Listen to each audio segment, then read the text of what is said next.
বন্ধুরা একদম fresh video নিয়ে আসলাম যে অনেকদিন পর আবার মিক্স ফ্রাইড রাইস বানাচ্ছি। দেখুন এই হলো ক্যাপসিকামটা আর এই হলো পেঁয়াজটা কাটছি। একটা মিক্স ফ্রাইড রাইস বানাবো। দাদা এসছে হায়দ্রাবাদ থেকে যে আমাদের সুস্বাদু রান বিরিয়ানি খেতে আর বাড়িতে নিয়ে যাবে। মিক্স ফ্রাইড রাইস আমাদের, সেই মিক্স ফ্রাইড রাইস বানাচ্ছি আমি। প্রথমে ক্যাপসিকামটা কেটে নিলাম, কতটা পরিষ্কার করে কাটছি সেটা দেখুন। একদম ফ্রেশ কচি একদম ক্যাপসিকামটা।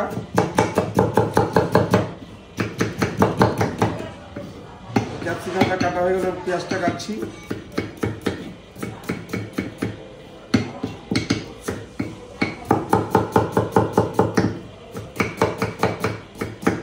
আমাদের গ্যাসটা জ্বালিয়ে দিচ্ছি, ডিমটা ভাঙবো।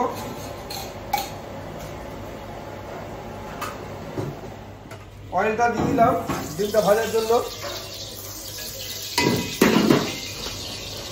কিভাবে একান্ত বলে সেই সুস্বাদু মিক্স ফ্রাইড রাইস তৈরি হচ্ছে দেখতে থাকুন। এই ডিমটা ছেড়ে দিলাম।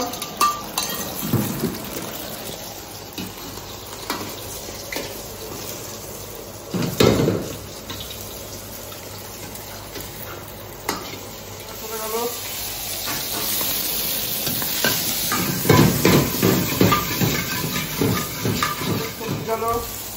বিন, গাজর, ক্যাপসিকাম আর মটরশুঁটি।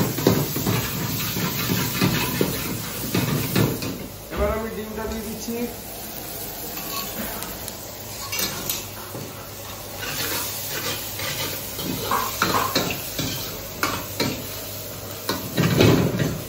চিকেন চলে গেল, এত কোয়ান্টিটি চিকেন।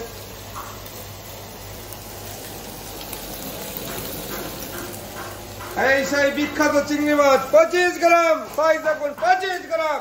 শুধু ঝরে ঝরে পড়বে কি করে দেখুন। এই সাইজের 4 পিস চিংড়ি মাছ দেখুন, এত বড় চিংড়ি প্রথম দেখবেন একান্ত পঞ্চাশটাতে। এই হলো সঙ্গে আমাদের মটন চলে গেল। এই হলো মটন মিক্স ফ্রাইড রাইস দেখুন, চিকেন মটন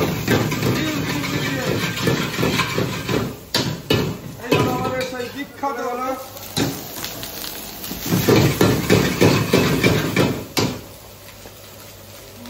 হালকা করে ব্ল্যাক পেপার চলে গেল, আর এই লবণ চলে গেল। এই হলো আমাদের মশলা।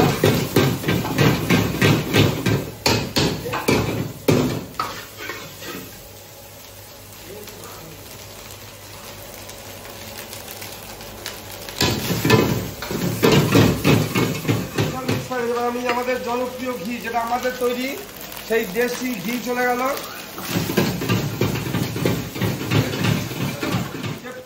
স্পেশাল মিক্স ফ্রাইড রাইস বলে একে 25 গ্রাম হয়েছে চিংড়ি মাছ দিয়ে আমাদের মিক্স রাইস তৈরি হয়ে গেল। 25 গ্রাম বলেছি, 25 গ্রামের থেকে বেশি বড় চিংড়ি। এই হলো সাইজ। টপ টপ করে ঝরে ঝরে পড়বে, ঝরে ঝরে টপ টপ করে পড়বে, টপ টপ করে পড়তে থাকবে, টপ টপ টপ টপ। দেখুন এই হলো সাইজ চিংড়ি মাছের, 25 গ্রাম সাইজের চিংড়ি মাছ। খেতে হলে কোথায় আসতে হবে? একান্ত আপন চাকদাতে। দেখতে থাকুন শুধু একান্ত আপন চাকদার। ঝরে ঝরে পড়বে, ঝরে ঝরে পড়বে। এই হলো একান্ত আপনের সুস্বাদু সেই পিওর ভেটকি মাছ। কোথায়? একান্ত আপন চাকদায়। Special mix fried rice.